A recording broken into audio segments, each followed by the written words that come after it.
भारी खुशी जे जाओ कृषक सेल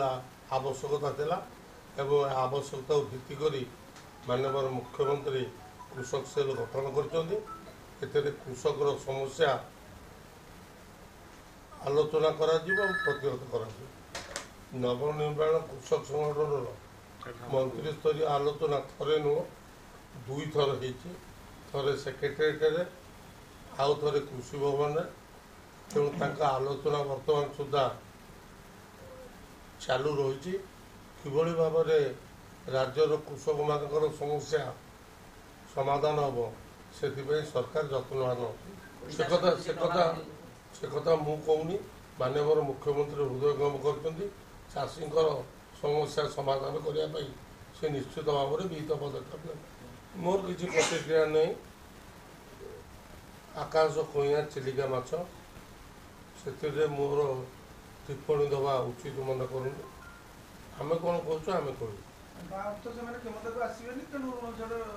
से कथा मुझे कह लोक जनादेश आप दे कौन हम से कथा मुझे किंतु मुझे जानी जदि भारत वर्ष में कृषक मान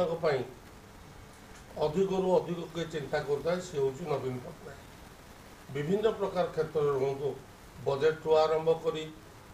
बिहन सब्सिडी दवाठू आरंभ करी इनपुट सब्सिडी दवा आरंभ करी विभिन्न क्रिक irrigation to solar pump to आरंभ करी मो गाँ मो पोखरी योजना एवं चाषी की एक पैसा सुदरे ऋण दबार व्यवस्था कर से दिन कही आज भी कहूँ बीजेपी आइदर डाण पटू -2 और लेफ्ट पटू -1 जदि आसो 12टी सीट्रे जदि आसो 20टी सीट्रे ताठू अधिक आज्ञा आम पदयात्रा 1.5 मास है कर सारू आम पचर आरंभ कर देखो कौन हो